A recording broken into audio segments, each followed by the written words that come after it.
Wait lang. Diyan ko lang yung okay box eh.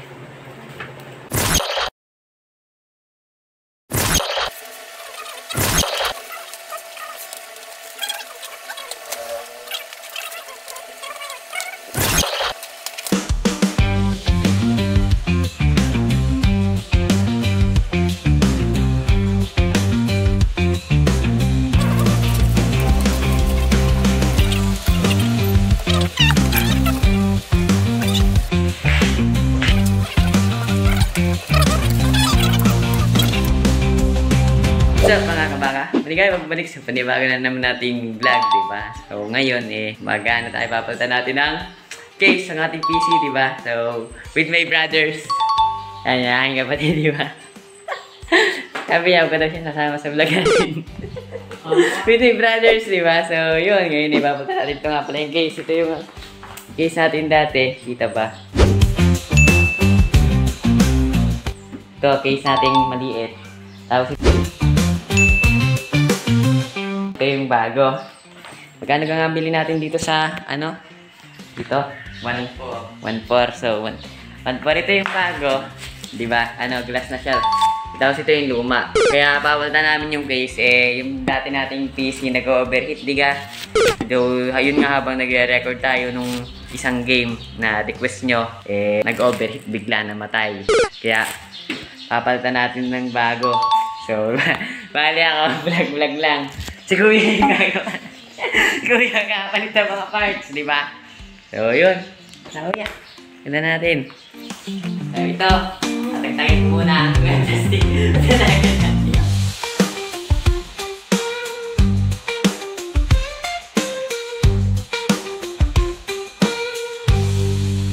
So, ngayon kakalasin muna namin itong lumang case. Kasi lilipat dito sa bago.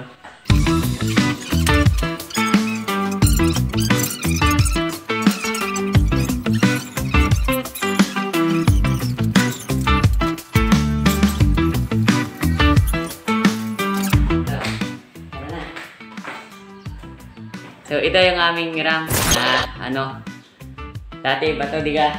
Pero 4 gig din, pero wala lang dito. Ito, nakuha namin. Pero nakuha namin ito. Top secret, nakuha namin ito RAM kung saan. Pero di namin ito. Yan o, siyempre, ikapalit to. Yung RAM namin dati. So, yun, basta top secret yan dahil mag 4 gig, then 8, diba?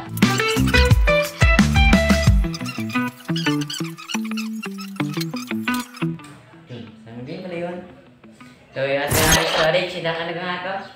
Ilang laman? 500 gig storage.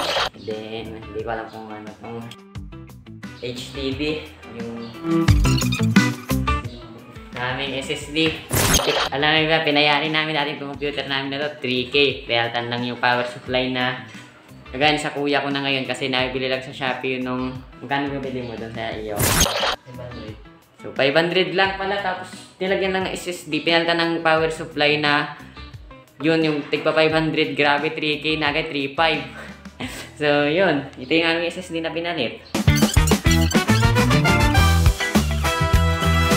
Yun, yes. Yun na, so ito yung aming GPU, di ba? Dati yung GPU namin GT630, then pinalitan namin ito. So, ito yung aming GPU na 3.5 na, ano nga yun? RX 580. Yun, so, nabili namin ito ng 3.5. 4.5 dapat, na-discount nga yung kapatid. Tapos, yun. Di 3.5 na lang, 1K discount. Tapos, wala na rin siyang utang sa akin, 1K. Di ka?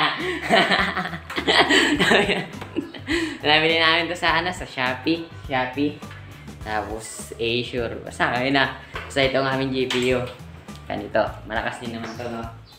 Portable. Lagay muna dito. Ito talaga pinaka mahal na parts ng aking computer. Lagay namin ito dito mamaya, diba? Sa bagong to.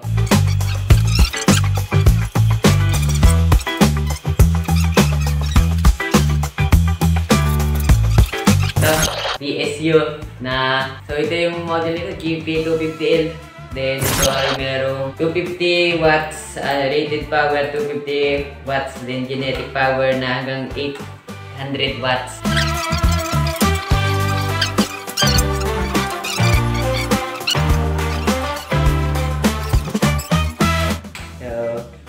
Ito na, ang ating motherboard, ang G8. Ito yung ating motherboard na, anong ano nito? Sa nakasulat dito, made in China.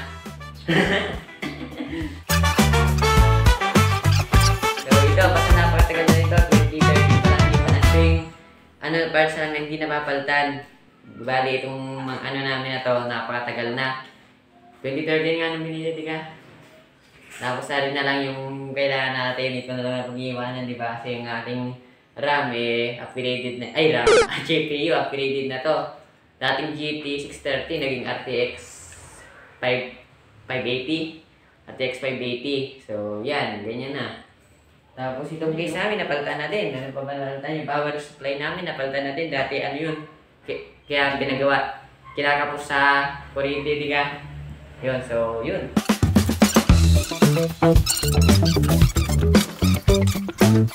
Tsara, ito yung parang gloss ang bigot.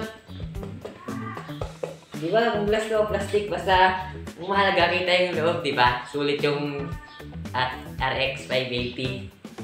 Kakulay ng case. Di ba? Puti, kaya puti yung pina-order kong case. Para kulay siya dyan ng GPU natin. At kaya parang kinukuha namin sa Petro. Sobrang puti. Ayun, okay.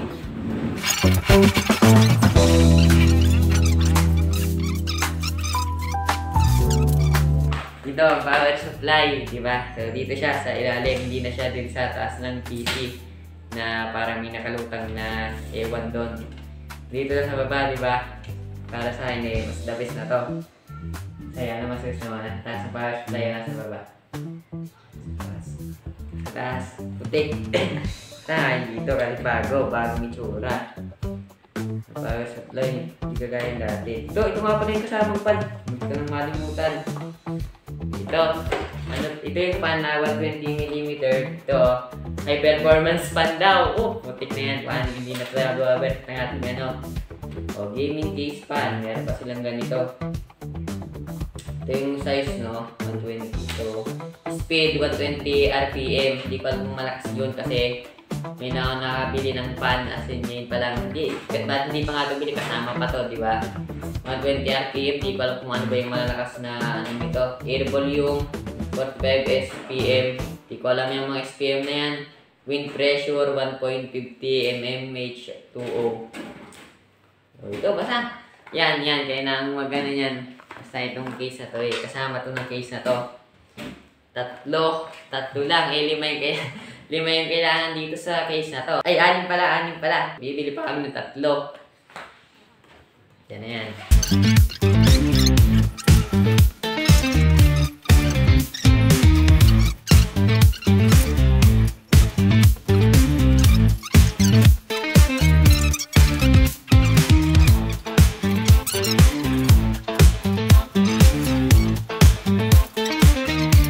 Ito makita niyo sa aking motherboard. Makita nyo nga pala dito sa ating motherboard na to may CPU dyan sa loob na i5-3470 i5-34 daw. So yun, parang mura lang din naman to, kaya kung bibigyan ng PC pwede nyo gayahin ng PC namin kung gusto nyo. Kaso itong mga mga parts ito, yung iba, itong good na motherboard, wala, hindi papalit, diba? So yun.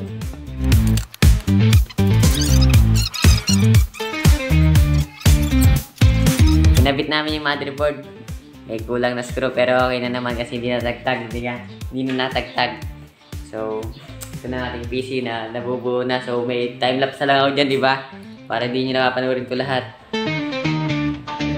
Nakabit na natin ang ating mahiwagang RAM na 4 gig. Dalawa naman 4 gig, di ba? Di 8 din. Pakita ko nga paano. So, ganito lang naman maglagay na RAM. Ito, basta babantayin nyo itong itong nakita nyo itong linyang to. Kung hindi kasi mapakita ng ayos to. Dito, kailangan mapantayin nyo dun dito sa linyang to. Kita ba dyan? Dito, basta dito. Then, lalagyan natin yan dyan na ganyan. Bubuksan nyo muna itong dalawang ano ito. Tapos pupush nyo lang hanggang sa tumunog. Ay, di pala kita, no? So, pupush nyo lang yan hanggang sa ayaw tumunog. Ayaw tumunog, ah. Baka masira na itong ating ano. Basta pupush nyo lang yan hanggang tumunog. So, ito, okay na to. Siguro, okay na to. Kasi nag-lock na naman siya. Ay, hindi pa pala. Di kung ganito na lang eh. Di manual nyo lang nala. Kaya hindi natunog eh. Pero nga lang pag pinush yan, tutunog yan, di ba? Kaso hindi tumunog. Pero nalock naman. Siguro mahina lang yung pagkaka ko, push. Kaya ganun. Kumbaga parang nag-ano na siya ng kanya. Basta pupush nyo lang naman siya dyan ng ganito. Hanggang sa tumunog dapat. Kaso hindi na tumunog. Tama naman lagay ko, no? Hindi, mabali yung motherboard, no? Parang mababali yung motherboard namin, no? So, ganun. Basta, hindi ko lang ba't ano. Pero ganyan kasi talaga yun. Dati ganun yung di kayo pagkakalagay mo doon. Natunog talaga dapat yung di ko lang ba't ngayon. Pinaprak ako ng anong to, ah. Pinapaya ng, ng fishing to.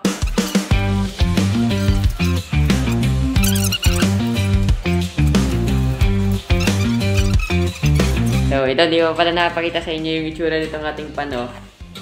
Napakita ko na lang muna sa inyo, no? Kasi hindi ko rin nakikita pa itong loob nito. At yun, naayos na namin itong keyboard dito sa computer namin. At kaya, tayo nagtagal-tagal, naayos nga natin yung keyboard. Ano yung keyboard, diba? So, ganito to. Bali, ito yung RGB, no? So, yan. Max Airflow 47 CFM. So, yan. Then, ito siya. Oh, ganito pala ang loob dito. So, umangas din, no? Parang transparent kasi nga yun. Kasi nailaw. Kaya ganito. Lagi kala ko glass. Ano lang pala? Plastic. Siyempre, sino ka na naglalagay ng glass sa ganito. Parang hindi ko alam kung naglalagay. Pero okay na to. Okay na to. The best. So, mamaya natin napakita kung anong mangyayari. Yun, bali, okay na naman to. Lalagay lang natin yung GPU natin, then yung iba pa. Pati yung RAM. Lalagay ko na Kuya RAM. Hindi pa lang yan, Hindi pa. Balik ko muna to. So, lalagay ko na lang muna ating RAM. Ay, nalagay ko na pala. Nalagay ko na nga pala.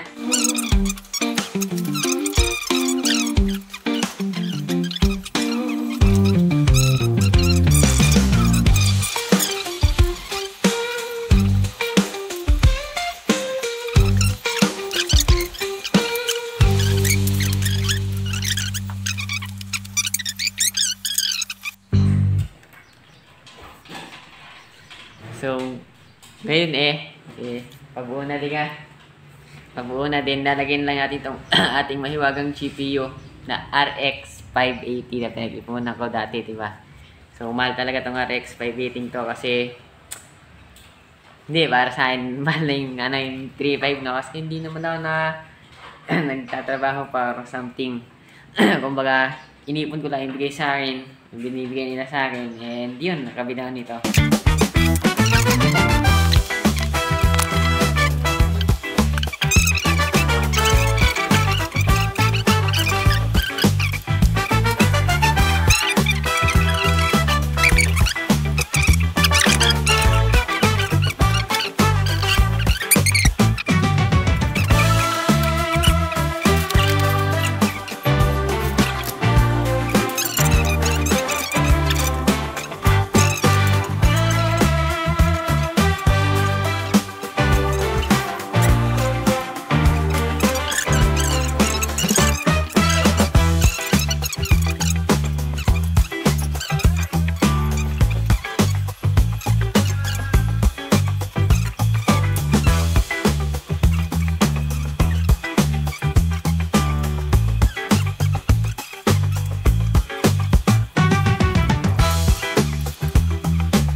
And ito na yung ating PC, di ba, na nilipat natin yung parts, yung bago nating case. Di ba, angas na kaysa dito, di ba ito yung gawa natin. Ay, hindi. Ayan. Compare natin dito. Di ba? So, bali try na namin kung nagana. Okay, tapos kung nagana, di goods, di ba?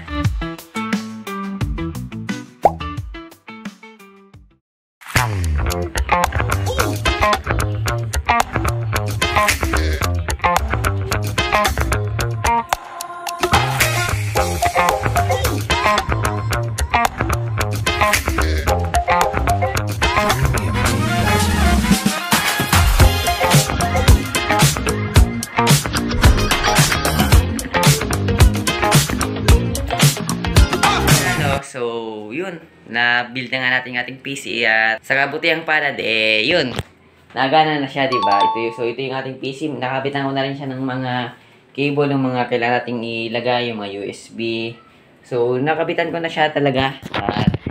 Nagana talaga siya at yun, sa tanong na nag-overheat pa nga rin ba yung PC, Kuya Ian, masasabi kong parang hindi ko pa sure, pero parang hindi na kasi yun nga, nag-try na rin namin maglaro ng mga games na malalakas sa GPU at hindi naman siya naabot na masyado ng 80, parang 73. Parang 73 na lang yung kanyang temperature. Kumbaga dati, naabot siya ng 80. Dati, 80. Na 89 siya, 89 as in.